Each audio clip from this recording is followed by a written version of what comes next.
The chamber fell silent as the council gathered, eyes locked on the speaker who stood without hesitation. He raised his hand, a firm gesture commanding immediate attention. "Time is critical," he began, his tone even but assertive. "Our objective is no longer to speculate but to act. Delay has already cost us leverage." Across the room, murmurs threatened to rise, but his gaze stilled them.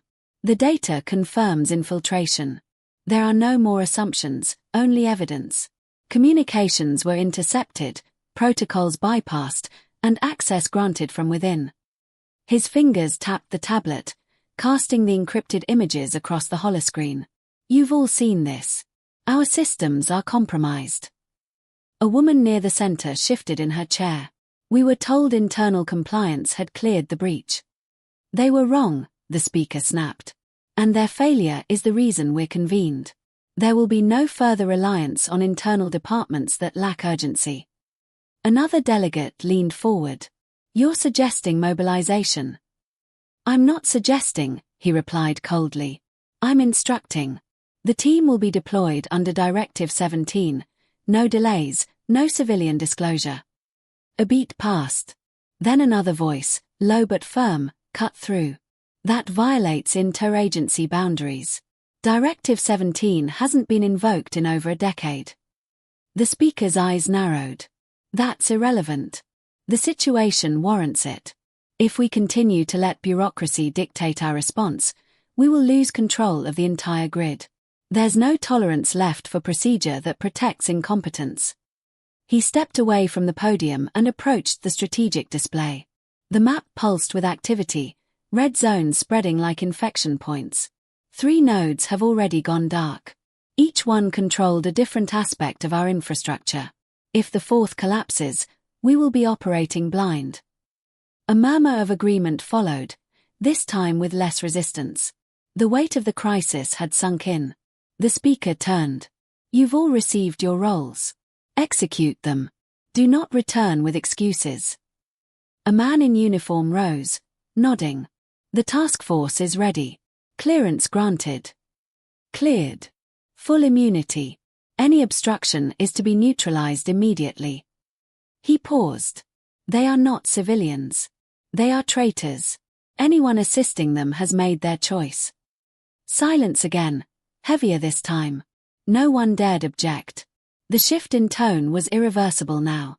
"Begin operations within the hour. Check-in intervals every 15 minutes. Contingency Omega remains on standby if infiltration extends beyond current predictions." A soft chime interrupted, the alert tone unmistakable. The speaker glanced at the terminal. His jaw tightened.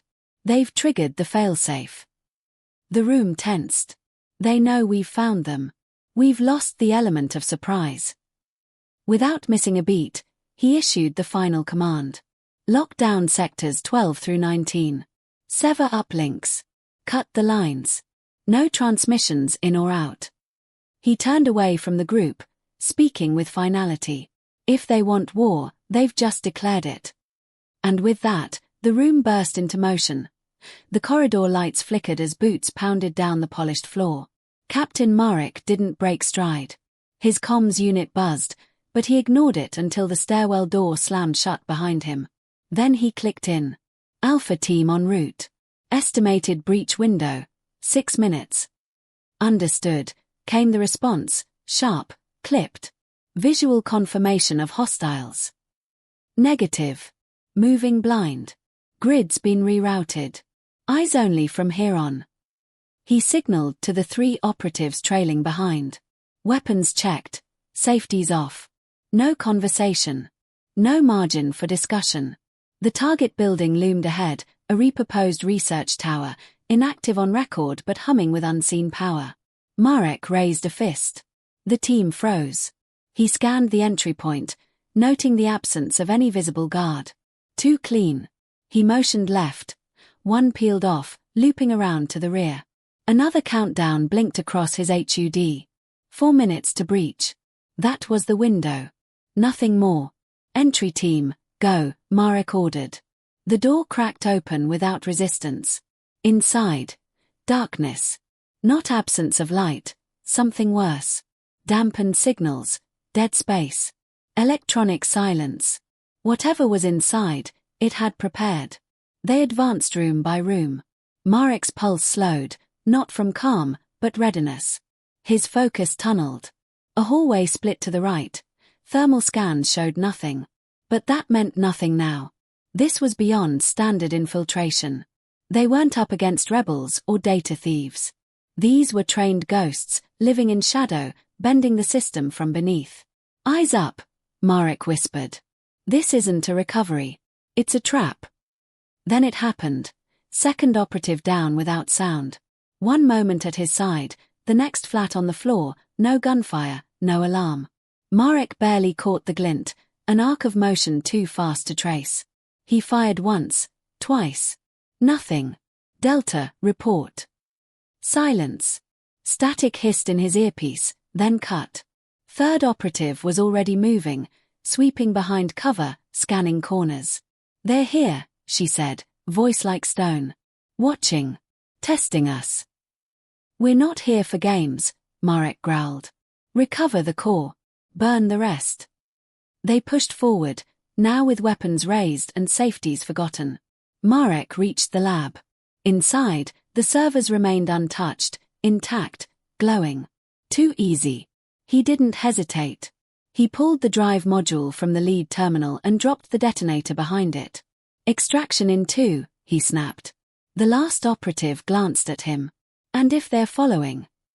"Let them. I want them out in the open." Movement in the glass.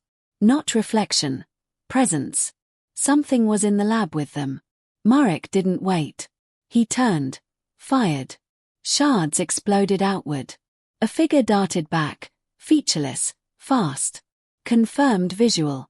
Full cloak. Non-regulated tech. They've advanced. He transmitted the footage back to command. No time for encryption.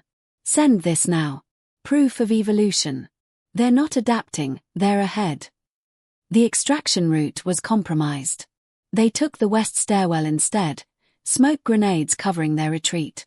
As they reached the roof, the explosion ripped through the lower floors. No pursuit. Just silence. Back on comms, Marek said only one thing. "They were never inside our walls. We were inside theirs." The footage hit the command center within seconds. Analysts froze mid-task as the data streamed across the primary display. Thermal anomalies, movement patterns outside human thresholds, and one chilling confirmation: the enemy had adapted beyond previous projections. The speaker stood behind the intelligence chief, arms folded, face unreadable. "Run diagnostics again," the chief said, voice tight. "That can't be native tech. Those acceleration curves." "It's not native," the speaker interrupted. "It's stolen. Reverse-engineered from prototypes we buried a decade ago." The room went silent. One technician glanced up. "You're saying this is ours?" "I'm saying it was ours. Before it was weaponized." A warning alert pinged at the far console. Network spike. External ping from a dead zone. The technician ran a trace. No origin, no protocol match. The screen flashed. Connection attempt denied. Then again. Attempt denied. "Sir," the analyst called. "They're knocking. Quietly. Testing our firewalls." "No," the speaker said flatly. "They're not testing. They're mocking." Another comm burst cut in, Marek's voice, low and deliberate. "Extraction successful. One casualty. Core secured. Uploading decrypted segment now. Subscribe my channel. PK News after the break. Subscribe.